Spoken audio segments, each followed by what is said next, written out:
Good morning and welcome to another episode of Virtual Health Club. I am your host and founder of NatMed Coach, Dr. Millie Lytle, naturopathic doctor. And in Virtual Health Club, we empower you to make radical self-care choices so that you can prevent and treat chronic disease. And today we're focusing on work self-care. And I'm extremely happy to have Jennifer Trepic. Jen and I have known each other for probably about 6 or 7 years now, both independently working as entrepreneurs alongside each other and have collaborated in many instances. I'm so excited to have her here for the first time coaching on Virtual Health Club. I'll tell you about Jen. After graduating from the University of Michigan Ross School of Business, Jen Trepic founded Better Life Now, LLC, while working full-time in hedge funds. After over a decade of coaching clients, Jen started Salad with a Side of Fries podcast to help pay it forward and reach a larger audience to teach the nutrition education we're all supposed to know, but no one ever taught us. Jen implements revenue-generating wellness programs in doctors' offices, salons, and spas to further expand impact and help change the state of healthcare as a certified transitions lifestyle coach and consultant with Nutrimetrics Custom Solutions. When not hunkered down at home during a pandemic, Jen is typically working out at Physique 57, discovering hidden gem restaurants in NYC and traveling to spend time with friends and family. So we're so excited to have this very industrious career woman here today with us to share all of her insights on to how to relaunch your career, to prioritize you. Take it away, Jen. Dr. Millie, thank you for having me. I'm so excited.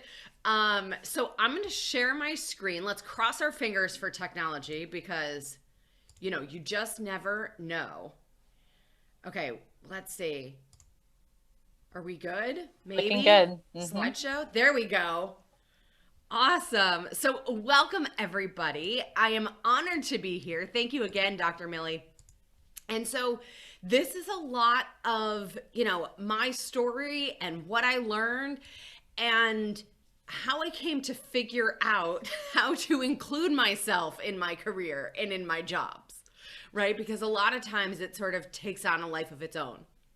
And we feel like, other people are really in charge of that. So just to give you guys, a bit of my story. So as Dr. Millie said, I went to the University of Michigan. I joke that I was like the bastard child of the business school because any business school prides itself on all of their students having jobs before they graduate. But I wanted to go into more of the marketing advertising side of business. And an ad agency, they don't hire a year before they need someone. They land a job yesterday and hire someone tomorrow. They're like, great, when can you start? 10 minutes sounds good.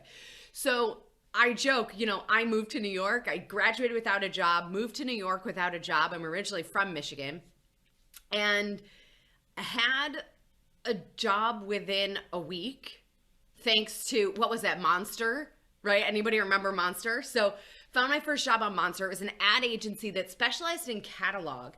And it turned out to be a really good thing for me because I was able to be a big fish in a small pond, right? And a lot of these big agencies, you end up on these tracks and you spend 2 years in this title and 2 years at this title. And in order to move up in your career in that world, you had to switch agencies.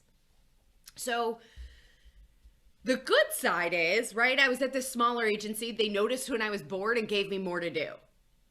The downside of that is I was bored very quickly because I chose an industry where they didn't really care what your education was. I was overqualified for this job, but I got it quickly after moving to New York and I was going to make it happen. So I remember my family, we were planning our annual vacation for December and I had to go into that computer system to request the time off. And it hit me like an anvil that I was requesting permission to access my own time. And I was like, oh no, like, I don't know what I'm going to do forever, but it's not this, right? like I just know now what it is not. And so my original intention, I was like, okay, I'm going to do something on the side and just take that money and invest it. Everything I thought of to do sounded totally miserable. When I was at Michigan, I was a writing tutor. So I was like, oh, I'll go down to NYU and I'll tutor kids. And then I was like, how is it actually going to work? Like, how am I going to be up all night because some kid forgot he had a paper due and then show up at work at 8 a.m.? You know? And I was like, this is not going to work. But I was thinking, it got me going.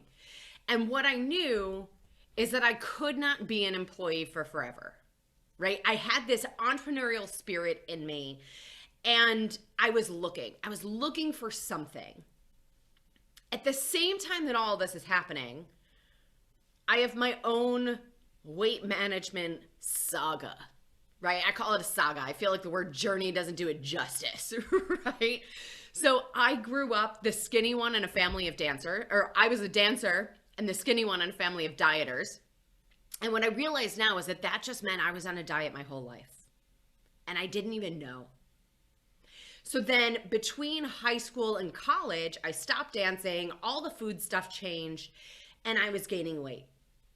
Fast forward, there were times, in college where I felt like I would just breathe and gain weight.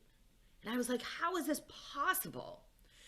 So these worlds collided, right? I was looking for something to do on the side, and I had this weight thing going on. And I learned about the program that I actually now teach called TLS, which some of you may have heard of. And at first, I was like, no, that's okay. I've got my thing, right? My thing was like this crazy roller coaster, but I didn't need whatever you had, And I saw people who were following the program, and they were keeping the weight off. The other thing is this woman was telling her story of losing like 150 pounds.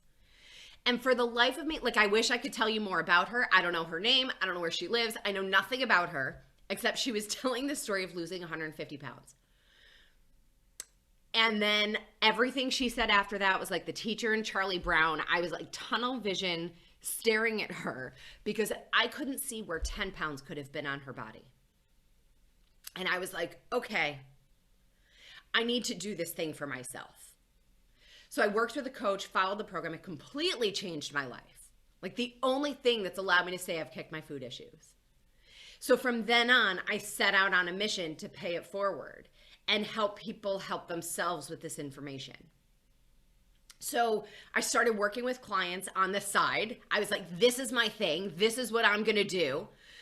So late 2007, I started working with clients on the side. And as a photo shoot producer at this small ad agency and then working in-house with my client, I was traveling a lot.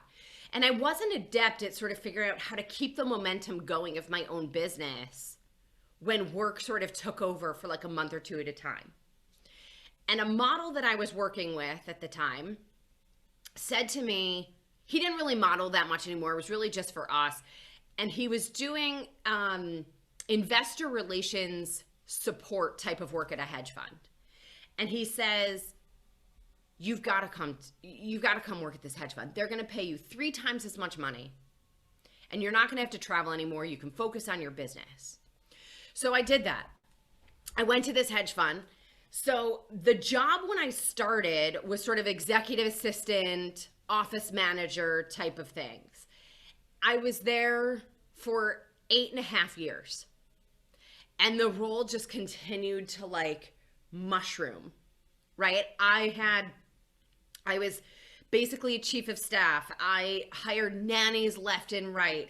I managed everything for the office, the personal life, construction projects for the office and homes for the owner. I mean, it was like everything under the sun. And I had my business on the side, right? So I'm doing it. I am running on the treadmill. I'm making it happen. This is what I thought I looked like, right? Very chic, lots of hats, but very chic, right? The reality is that I look like this. Buried underground, there was maybe a hat left on the surface, right? But I didn't even realize it. And I ended up 2015 in what we now know to be adrenal fatigue, where I was just shot and I didn't even know. I was running on pure adrenaline. My body had even stopped producing cortisol, that stress hormone that we've all heard so much about, because it was just exhausted. And I was able to work with an expert who helped me turn it around. And I now spend a lot of time talking about the stress and what this actually does to us. So let's get into that for a second, because my mission is to make sure that you don't become this, right? So let's talk about stress. So stress is the reaction to people have to excessive pressure or other types of demands placed on them, right? It's really that the stress outweighs our resources and capacity to cope. So I'm going to ask you guys, throw it in the chat.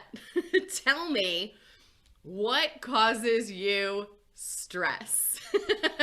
You can throw it in the chat just to me. I can't wait to see. So what are your causes of stress? Because this is one of the biggest things for us to start with, is to realize, right, what's creating these situations.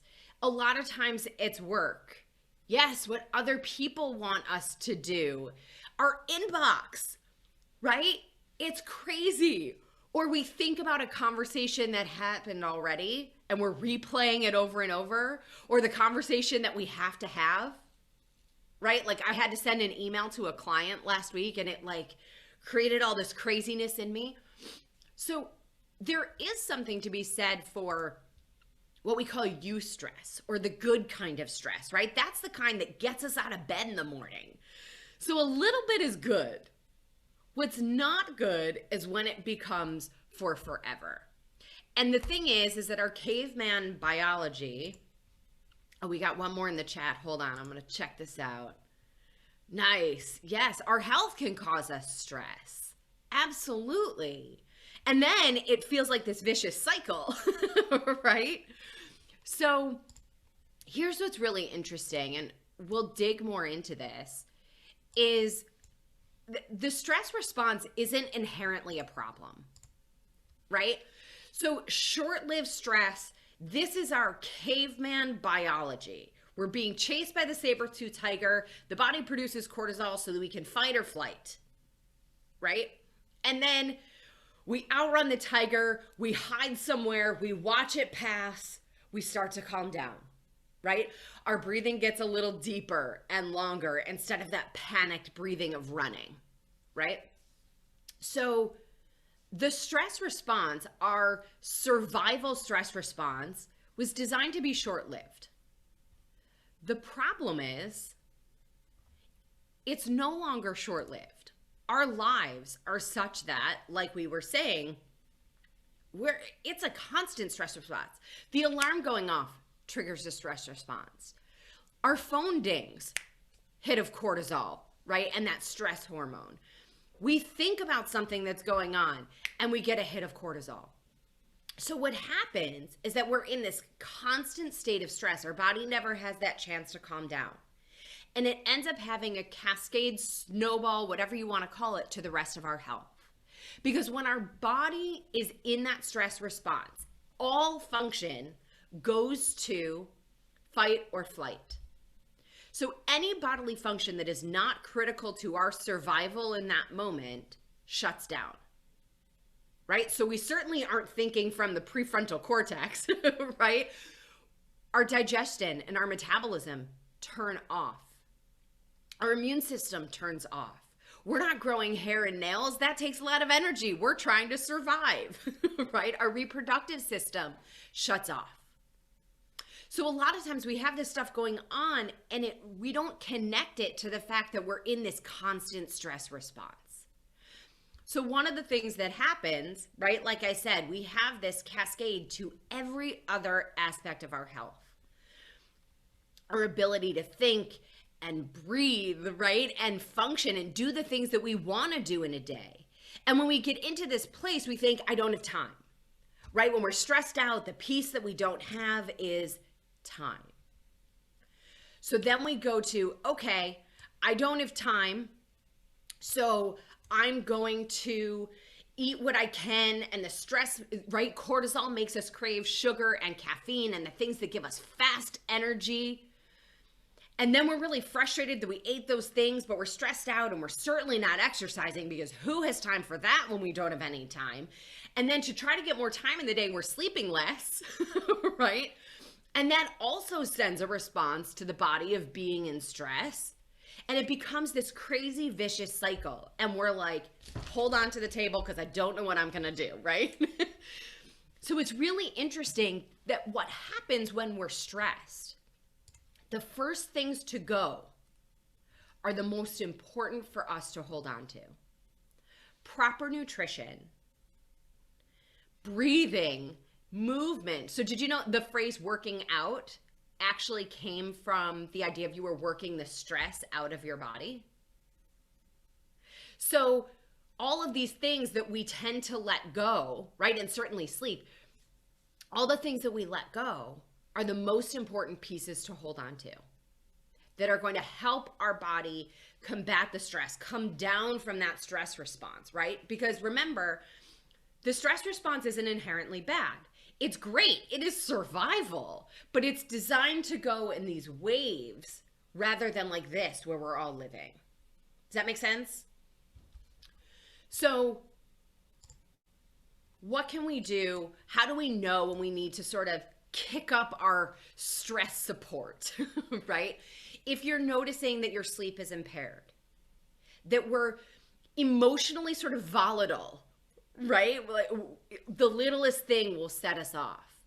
When we're craving carbs and caffeine and chocolate, our digestive system, right? Maybe your stomach is upset, or you're getting some reflux issues, or you know, your elimination is a whole bunch of different consistencies, right?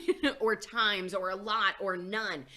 It's these things happening in crazy extremes is a big indication of needing additional support around our stress. So in addition to certainly the working out like we talked about, right? And it doesn't have to be a crazy workout, by the way. Even just getting some fresh air and going for a walk around the block, or getting up from our desk and like reaching to the sky and touching our toes a few times, right? Just changing our physiology, jumping up and down for a few seconds actually activates the lymphatic system, right? Little things that we can do to get our body moving. And then, because I'm super big on the very concrete, we want to add some of these foods. We want to add our dark leafy greens, the avocado, right? Our healthful fats, berries, tomatoes, nuts, quality protein. A lot of times when we crave sugar, what we actually need is protein. And the trick to this is to have this list handy. So write it on a Post-it, take a screenshot, do your thing so that you have this list. Because what we want to do is put it somewhere where we're going to see it. Because when we're in that state of stress, you know what we're not doing? We're not stopping to think, okay, well, what should I eat so that I don't feel as stressed, right? That's not happening. We need it to be in front of us. Same thing with different things that you can do for exercise or things that you enjoy, like read a book for 10 minutes or get some fresh air. Put them on a Post-it. Put one copy of the Post-it on your computer screen. Right? Put one Post-it on the refrigerator door. Put one Post-it on the coffee table. Wherever you're going to encounter the Post-it, so that it reminds you of the health supporting things that we can do instead of, you know, all the other stuff, because it is chemical in the body that we're craving the sugar, the salt, the processed food, and the alcohol and the coffee. So it takes a little bit of an intellectual approach to say, I get why I'm craving those things. What I actually need is this. So take the easy way out, put it on a Post-it so that you don't have to remember. Cool? Awesome. Okay, so one of the other things we're going to get into, I mentioned this before, but what of these things might you be noticing? I'm going to have you throw it in the chat again. Notice any of these? Anything here sound familiar? Send it on over. Maybe it's all of them, right? We can get food cravings. We, out of nowhere, sort of feel like, you know, I sit at a computer, right? So I'm like, my shoulders get tight. Or the alarm goes off and it's a little hard to get moving in the morning. Yeah, a little irritable, easy distracted, achy muscles, right? That unexplained weight gain that I was so familiar with, you know? All of these things are actually connected to something that we ignore a lot. You want to know what it is? Sleep. And you are not the only one. Insufficient sleep is a public health epidemic because we're all trying to find more time in our day, right? We have, well, in normal, like not COVID life, right? We have social obligations, right? We're trying to get things done in a day. We have stress, or our day gets longer and then we don't want to go to sleep without having time to relax, right? Like I have done it. I'm up late watching TV because I'm hanging on by my fingertips to like have me time, right? Instead of just sleeping. And what's interesting is that even a lot of the medications we use can inhibit our ability to sleep. Sleep is one of the most important ways to reset the body, to detoxify, to turn off that stress response. Right? It goes back to that vicious cycle that we talked about before, where we're not sleeping in an effort to get more time in the day to address the stress, and that is chemically inducing stress in the body. So don't worry, there's hope, right? With sleep, we want to focus on the quality of our sleep and the quantity of our sleep, right? So one of the best things that we can do, especially when it comes to our food, and there's a lot of philosophies around food. Here's what I want you to know. About 2 hours before bed, we want to cut off the food at the latest, right? So that we're not going to bed on a full stomach. The later you eat, the lighter you eat, okay? And then we want to create an environment conducive to sleep. So make sure you're in a dark, cool room. Right? Turn off the devices. So blue light, sidebar for a second on blue light. So we're staring at a screen right now. A lot of times, right? This is like work. We're staring at a computer. It's also education, right? We're staring at a screen. We try to relax. I'm guilty. I stare at my phone when I'm, even if I'm trying to relax, I'm playing a game on my phone. Or I watch TV. I'm kind of a TV junkie, right? I'm still staring at a screen. This blue light, thinking back to like 7th grade science, blue light on the light spectrum is very close to daylight. So what happens is that our eyes are getting this signal of daylight. That triggers our brain to be like, hey, you're supposed to be awake. But our brain's like, wait, what? I'm supposed to be awake? I'm tired. So a couple things happen. We end up in this battle between neurotransmitters. We have excitatory neurotransmitters that we want in the morning and during the day, and inhibitory neurotransmitters that we want in the evening that help us calm down. They both can't be high at the same time. So when we're constantly staring at blue light, it's triggering those excitatory neurotransmitters. Now at night, we're tired. So our body says, if I'm supposed to be awake because it's daytime and I'm tired, I need food to stay awake. So if you get a lot of nighttime cravings, it might be connected to a lot of this blue light late at night. So we want to start to turn off our screens, turn down the lights in our home, right? The more we can connect what we're doing to daylight hours, the better, right? And obviously we're in New York, a lot of us, right? Daylight hours in the winter are fewer. So it's not an exact all the time, right? Because sometimes it's not practical. But we want to create this routine that helps our body slow down, turn on those inhibitory neurotransmitters so that we can sleep. And the other thing that we want to do is create like a bedtime routine. So it doesn't have to be crazy long, but a few things that we do in the same order every night before we go to bed. And what that does is it almost develops like a Pavlov's dogs kind of response to going to sleep. Remember that, you guys? Right? So we might not feel tired, but if we've been doing that routine for a little while, once we start it, it triggers the body that bedtime is soon, and we'll start to slow down and get ready for sleep, because sleep becomes critically important to the rest of our health. And a lot of times, right, I actually had a conversation with an Ayurvedic doctor yesterday. We were talking about caffeine and coffee. And sometimes that coffee in the morning is inhibiting our sleep at night. And we're like, but we need it in order to be awake during the day. And so we start somewhere. Choose one thing that's going to help you improve your sleep. So throw it in the chat. Tell me one thing you're going to do to help you improve your sleep. Try it this week. One thing, maybe turning down the lights, turning off the screens, stopping food 2 hours before bed, creating that nighttime ritual. And I will tell you a magical thing I did too. Yes, shutting off the phone earlier for sure. I set an alarm on my phone.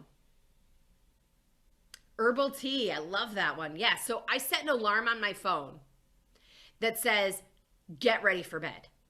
So every night it goes off at the same time and it interrupts me in what I'm doing because I'm generally watching TV, right?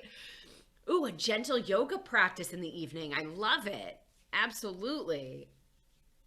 So I set an alarm on my phone that goes off every night at the same time that says, stop what you're doing, get ready for bed. And so it's just that reminder. It interrupts the TV show that we're watching or whatever. So that's another one you might want to give it a try. And here's the thing. Sleep is the new prosperous. Sleep is the new success, right? The way to a more productive, more inspired, more joyful life is getting enough sleep. Thank you, Ariana Huffington. Screenshot this one too. This is a good one. So here's the other thing, and going back to the work stuff and the people that we surround ourselves with. There are energy givers and there are energy zappers or energy vampires. So when I work with kids in our nutrition program, we talk about food as being energy givers or energy zappers. And one of the things that we need to talk about as adults are the people and the situations that are energy givers and energy vampires. So when you walk in a room, or these days, join a Zoom, right? Do you leave that feeling more energized? Are there friends where you hop on the phone with them and then you hang up and you're like, oh, I am exhausted. See, you're laughing because you know, right? Because it's not just me. We all have it. And this is sort of that personal inventory to say, what are the things that give me energy? What are the things that take it away? And sometimes the things that take it away are out of our control, right? We have that coworker or the responsibilities at work or, you know, our manager, right? The person that we report to. Start by making a list. And then we can go through and say, how can I add more of the energy givers into my life? And limit or create boundaries around the energy vampires. And so sometimes when it comes to even our health, what we need to do is tell people what to do. Because people want to support us generally, right? Everybody is really good intentioned, but they don't always know what it looks like. So for example, if what we're focused on is, you know, making really healthful nutrition choices, and I had a client, this is a good one. So my client, his husband grew up in a family where they always have dessert. And dessert was just every night, even now he has dessert, and he'll always offer my client to have a bite. And it forces my client every night to muster the strength at the end of the day to say no. And that's hard, right? It's this loving thing that's actually creating an energy vampire situation. So we talked about having this conversation, and what he said to his husband was, I appreciate and I love that you always offer to share your dessert with me. And that's love, and I feel it. And I have to muster the strength to say no every night. So let's do this. You don't have to ask me. I know we'll just look at each other and I'll know that you're asking me. And if I really want some, I'll ask you for a bite. Sometimes we have to tell them what we're looking for, right? Especially if it's with parents or kids or whatever it is. They want to be helpful. They want to be supportive, but they don't know how. So if we can tell them what that looks like, as in, hey, you don't have to watch what I'm eating. I'm watching what I'm eating, right? So tell people what we're looking for. Tell people how to be supportive of you. And setting the boundaries with the people who are those energy vampires might look like saying, no. Oh my God, my favorite thing was learning that no is a complete sentence. I don't owe anybody a whole explanation for why I'm saying no. But it's hard for us, right? We can also say to people, thank you, I'll let you know. We don't have to answer right away. And give us a minute to figure out, do we want to spend more time with this person? What does that actually mean? Can I fit it into all the other things I'm doing? And then when it comes to our work, right? Because we're talking about, revamping our career. It might just mean looking for the next thing. Because what's really hard to do is change the rules on the person we report to. So for example, when I left the hedge fund that I was at for 8.5 years, I took some time off and then I went to a different hedge fund. And she asked me where I was before for 8.5 years. She asked me to come back. And I had to think about it because there's something appealing, like sort of like the beast you know is better than the beast you don't, right? And it was one of those things of saying, if I were to go back, it couldn't be the same as what it was that pushed me into this adrenal fatigue situation. But that's me changing the rules on her. And her expectation is going to be that it's exactly as it was. And so sometimes we actually need to change that situation. And it's not easy and it takes time, but we have support and we can do it. And I promise you, you can do it too. So here's the other thing that comes up when we're focused on all these things. Oh, I digress. Energy, right? The energy we bring to life each day enters the body through nutrition. And when we have those energy vampires all around us, we have to support our strength and our energy and everything that we need. So this is another one. Screenshot it. Make this your grocery list, your to-do list, right? And like I said, focus on those energy givers. So take a picture of this one. And I'm going to keep going with what I was saying about, what happens when we try to make those shifts. Guilt. We have these priorities. We set ourselves up. We want to do something. And then it sort of goes awry. Right? I believe this is not science. This is me. I believe guilt shows up when we make choices or do things that are out of alignment with our goals, with what we really want. Because we make choices out of intention or by default. And a lot of times in our work situations or in certain family dynamics, right, we go to that default. It's easier. So we have to really take a stand for ourselves and what we really want and recognize that guilt has no place in our food, no place in our career, no place in our lives. It doesn't serve us. And what I think is really interesting too, so guilt happens, it's sort of these emotions around actions. And then it snowballs into shame. Shame is when it becomes personalized. Shame is what we feel about ourselves. Guilt is the action. Shame is the identification, the self-identification. And so we want to look at the choices that we're making, who we're surrounding ourselves with, and make these choices out of intention so that there's no room for the guilt. Because your health is a priority. You deserve that. And especially when it comes to our career. So many of us, our lives are tied up in what we do all day, right? How we make money, especially where we live, is very intrinsically tied to who we believe we are as people. And when there's a disconnect there, it's infinitely harder. It snowballs into the stress and the sleep and all the other things that we talked about. So this is another one where setting those boundaries and then sticking to them becomes critically important. And a lot of times we think like, oh, I'm going to make the exception because blah, blah, blah, right? We know we set that boundary, but we're doing something anyway.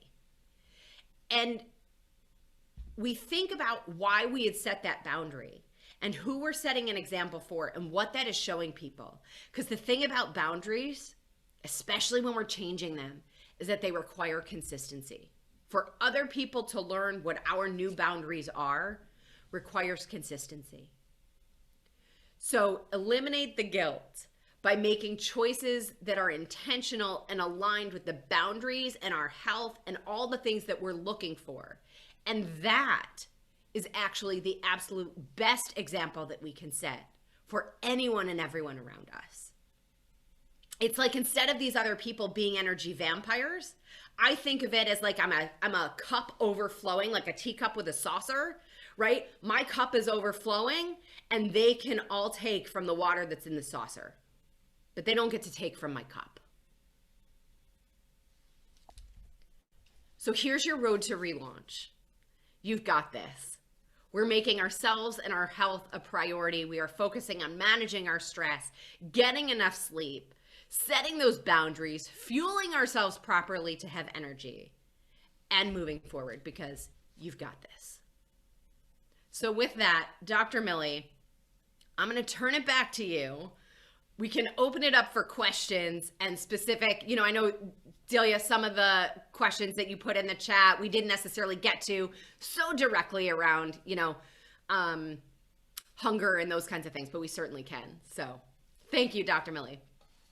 Thank you so much, Jennifer. That was amazing. So I guess my question for you is like, what was the point where you felt you had to jump off, right? Like, because it's like we think, oh, okay, I'm going to do this. What's holding me back? All these things are the reasons why I shouldn't make the change. And so what was the point for you that it was just like you couldn't not do it? When I left my full-time job entirely? Yeah. So it's funny. I knew we were going to be parting ways. And that had sort of been my plan since I'd started at this second hedge fund. From day one, I was like, I am not the right fit here. I don't really know why I'm here, but okay. And so I knew there was an end date and I had set myself up for it, right? I had that cushion where I wasn't desperate. And I kind of just said to myself, what if? Like, these environments are toxic. What would happen if I just focused on my stuff for a minute? And the key to it was that I never felt, every time I was just making the decision for that day or that week. I didn't look at it as making a decision for the rest of my life. It was like, this week, I'm not ready to go back to that, to those jobs and those offices. And then the recruiter, the headhunter that I worked with, he would call me and he'd tell me about something and I'd start to twitch. And I was like, okay, I guess that means that I'm not ready to go back. So, we'll try again another time when you've got something else.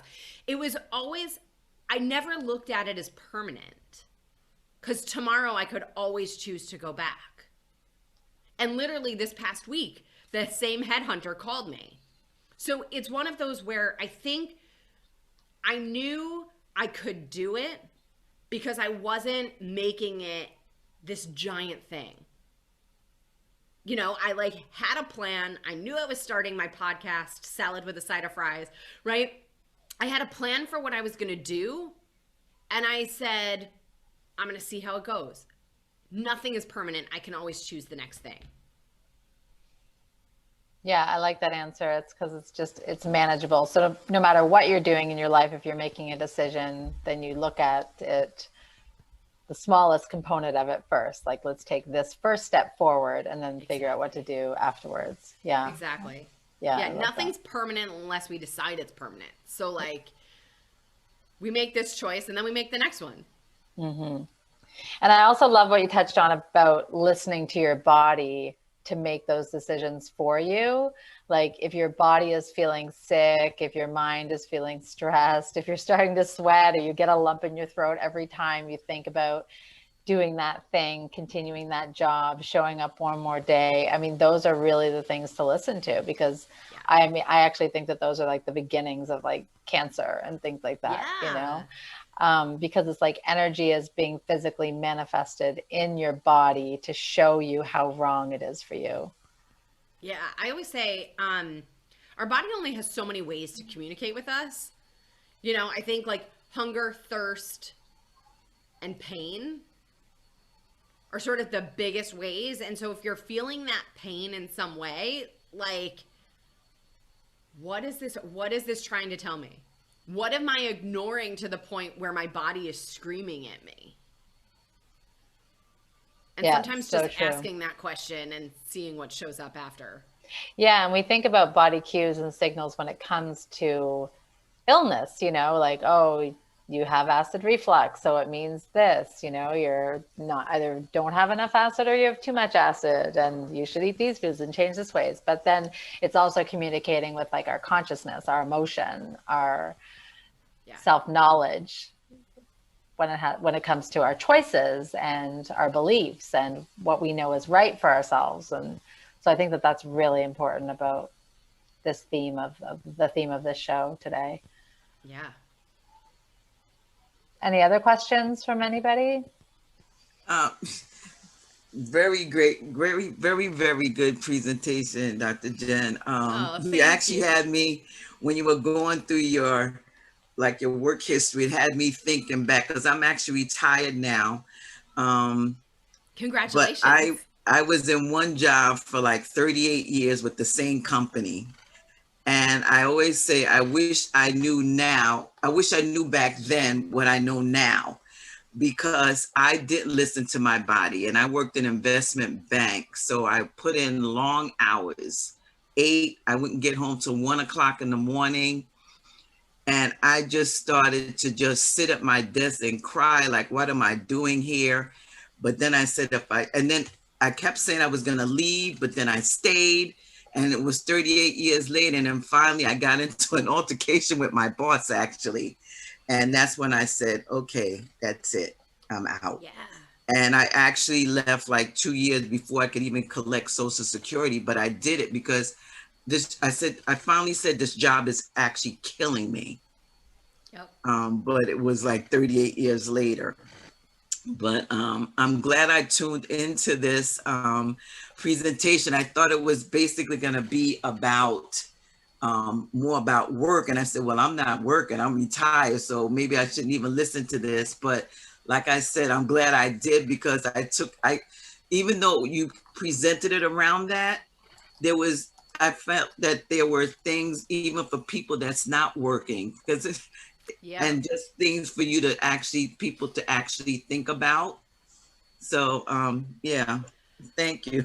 Thank you. I'm so glad. I appreciate hearing that so much. And congratulations on the next phase of your life. Yeah. It's Thank so you. exciting.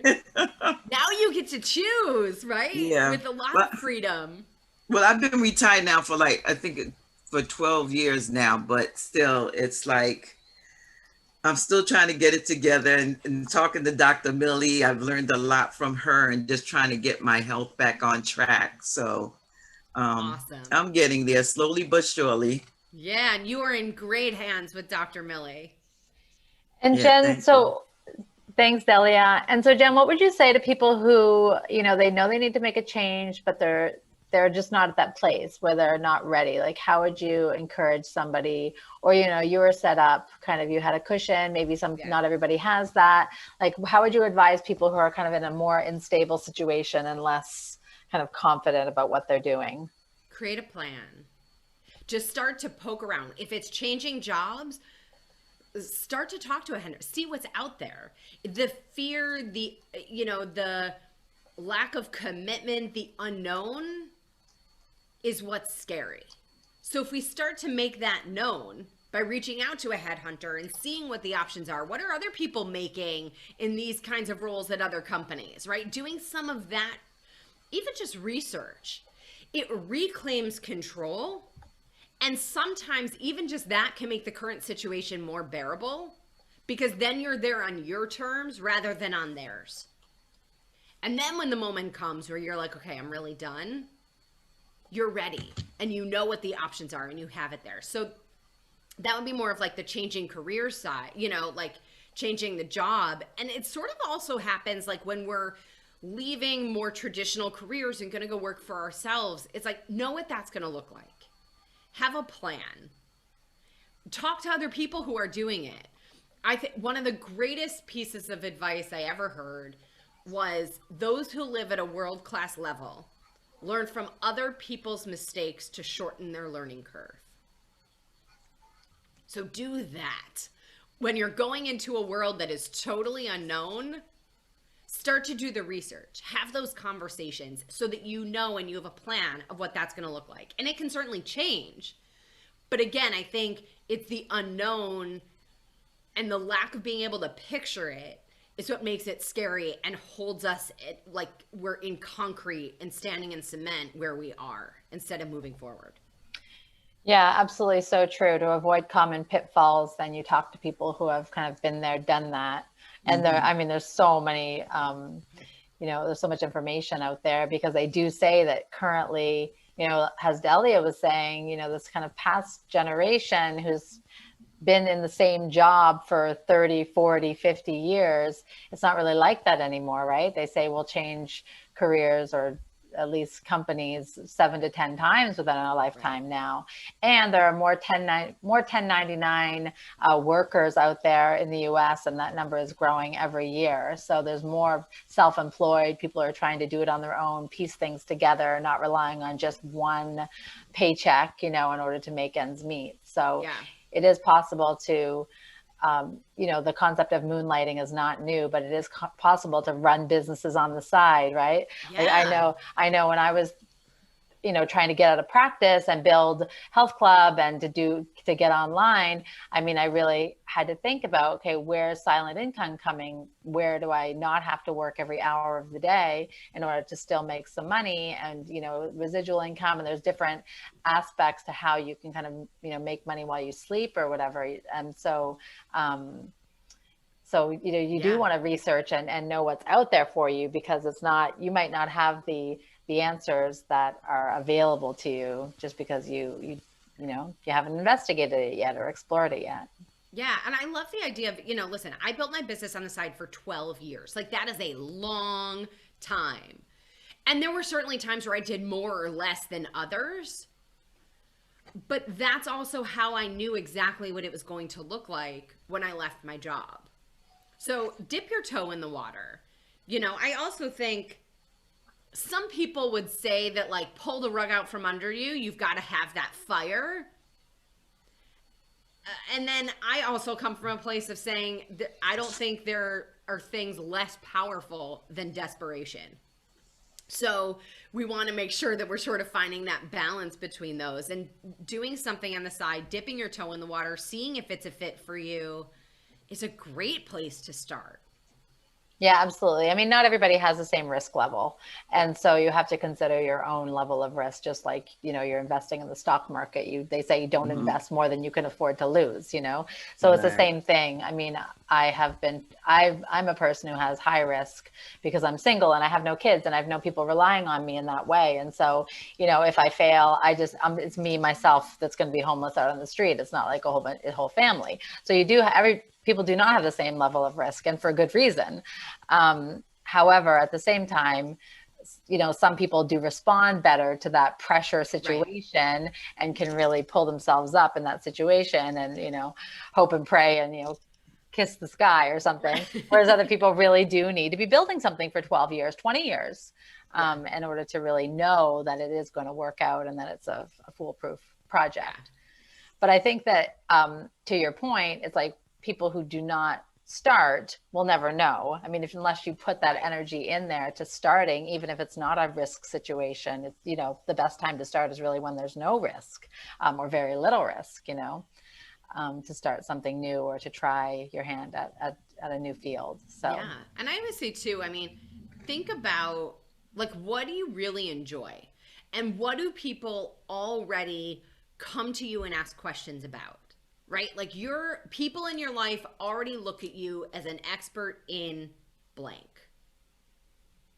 And then how can you build something around that? That's a great place to start if you're looking for something and you're not sure. yeah, I agree with you, because those are the types of qualities that people see in you and that you obviously enjoy, are empowered by. Although we can get bogged down by that if we're not making money, right? Like if you realize that that's like a quality that you have, but it essentially ends up being like a gift giving service, or like you give away your good nature, or you give away your sense of humor, or you give away your caring for others. I mean, that can be great. It's wonderful to be in service to people, but at the same time, if you can monetize, you know, the best aspects of yourself, instead of giving those away and then expending all of your energy doing something that you really don't like all day long, then your energy balance is going to be in a much better place if you think of your energy like a bank account. Exactly. And like leveraging it, it might not even necessarily be like that those things turn into the business, but leveraging those skills that come so naturally to you in whatever your next thing is, so that there isn't this like pushing and pulling and fighting between who you really are and how you operate and what's required for whatever it is that we're doing. Yeah. And I do think that that's the future of work. I mean, I really do think that we all have a role to play in society. And if we can identify who we are truly, then there's a balance. And then people are not just force fitting themselves into roles that they think they have to play in order to make, you know, an income or to make it work for themselves and their families, but rather they're really playing out the best of their personality and where they're naturally aligned. Yes. Yeah. Awesome. Great presentation. So happy to have you on here. Your energy is incredible. Definitely check out Jen's Salad with a Side of Fries podcast, available on iTunes and Apple. And Jen, where else is it available? Yeah, all the places. So iTunes, Spotify, Google Play, iHeartRadio, Pandora, wherever you listen to a podcast, we're there. Salad with a Side of Fries. And on social media, I'm at Jen Trepeck, JENNTREPECK. So find me there too. I can't wait to hear from you and hear, you know, your key takeaways and what's sticking with you after today. So thank you again, Dr. Millie, for having me. Always a pleasure. Thanks so much for being here, and we'll talk to you all soon.